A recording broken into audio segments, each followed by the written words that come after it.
झारखंड की राजधानी रांची में गुरुवार सुबह प्रवर्तन निदेशालय यानी ईडी ने 750 करोड़ रुपए के बहुचर्चित जीएसटी घोटाले में एक साथ 6 ठिकानों पर बड़ी कार्रवाई की है। ये छापेमारी शहर के पीपी कंपाउंड स्थित कृष्णा अपार्टमेंट से शुरू हुई, जहां चौथी मंजिल पर एक फ्लैट की गहन फिलहाल जारी है। इसके अलावा शहर के 5 अन्य स्थानों पर भी ईडी की टीमें दस्तावेज, डिजिटल रिकॉर्ड और अन्य साक्ष्यों की जांच कर रही है। सूत्रों के मुताबिक ये कार्रवाई उस संगठित सिंडिकेट के खिलाफ है जिसने 135 फर्जी कंपनियों का नेटवर्क खड़ा कर इनवॉइस के जरिए इनपुट टैक्स क्रेडिट का दावा किया और सरकार को हजारों करोड़ों रुपए का नुकसान पहुंचाया। इस घोटाले के मास्टरमाइंड माने जा रहे कोलकाता निवासी शिव कुमार देवरा के नेटवर्क से जुड़े लोगों के ठिकानों पर यह छापेमारी फिलहाल की जा रही है। इससे पहले भी इसी मामले में कोलकाता के शिव कुमार देवरा, जमशेदपुर से अमित अग्रवाल उर्फ विक्की भलोटिया और अन्य सहयोगियों को गिरफ्तार किया गया था। अब उन्हीं से मिली जानकारी के आधार पर यह दूसरी बड़ी कार्रवाई की जा रही है। माना जा रहा है कि आने वाले दिनों में और भी गिरफ्तारियां देखने को मिल सकती हैं। सूचना है कि कोलकाता और मुंबई में भी कुछ ठिकानों पर इसी सिलसिले में छापेमारी की जा रही है। इस कार्रवाई में जमशेदपुर के जुगलसलाई निवासी विक्की भलोटिया, ज्ञानचंद्र जायसवाल उर्फ बबलू जायसवाल, कोलकाता के व्यापारी शिव कुमार देवरा, अमित गुप्ता और सुमित गुप्ता जैसे नाम भी सामने आए हैं। पिछले महीने जीएसटी इंटेलिजेंस की टीम ने इसी घोटाले में एक अन्य मामले में रांची के 2 व्यापारियों लव अग्रवाल और गुलबहार मलिक को भी गिरफ्तार किया था। चलिए, ये तो थी झारखंड में हुई बड़ी छापेमारियों की जानकारी। अब नजर डालते हैं देश भर में हुई ईडी की समानांतर कार्रवाइयों पर, जहां फर्जीवाड़े का जाल और भी गहराता दिखा।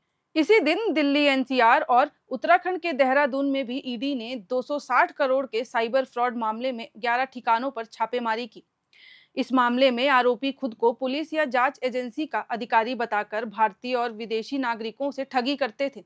ठगी की रकम और क्रिप्टो करेंसी में बदलकर विदेशों में ट्रांसफर किया गया।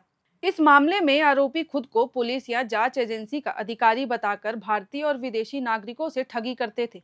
ठगी की रकम को क्रिप्टो करेंसी में बदलकर विदेशों में ट्रांसफर किया करते थे। जांच में सामने आया कि आरोपी माइक्रोसॉफ्ट और अमेजन के टेक्निकल सपोर्ट एजेंट बनकर लोगों को फंसाते थे। ईडी ने इस मामले में कई इलेक्ट्रॉनिक डिवाइस, बिटकॉइन वॉलेट्स और दस्तावेज जब्त किए हैं। ये पूरा मामला मनी लॉन्ड्रिंग एक्ट के तहत दर्ज किया गया है और इसमें सीबीआई और दिल्ली पुलिस की एफआईआर भी शामिल है। असम में भी शिक्षा विभाग से जुड़ा एक बड़ा घोटाला सामने आया है, जहां ईडी ने 105 करोड़ के एससीईआरटी घोटाले में पूर्व आईएएस अधिकारी शेवाली देवी शर्मा और उनके सहयोगियों के 8 ठिकानों पर छापेमारी की। आरोप है कि उन्होंने बिना सरकारी मंजूरी के 347 फर्जी स्टडी सेंटर्स खोलकर 1 लाख से ज्यादा ट्रेनी से फीस वसूली और फंड का दुरुपयोग किया। जांच में सामने आया कि फंड का बड़ा हिस्सा उनके रिश्तेदारों और निजी सहयोगियों की कंपनियों को बिना टेंडर दिए ट्रांसफर किया गया था।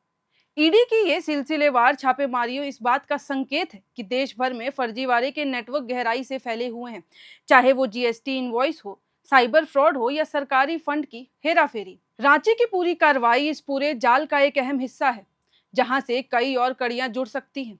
सरकार के राजस्व को नुकसान पहुंचाने वाले इन मामलों में अब तक सैकड़ों करोड़ की हेराफेरी सामने आ चुकी है और जांच एजेंसियां अब इस पूरे नेटवर्क को बेनकाब करने की दिशा में तेजी से काम कर रही हैं। देश भर से जुड़ी और ऐसी खबरों के लिए आप लोग देखते रहें एयर नाउ।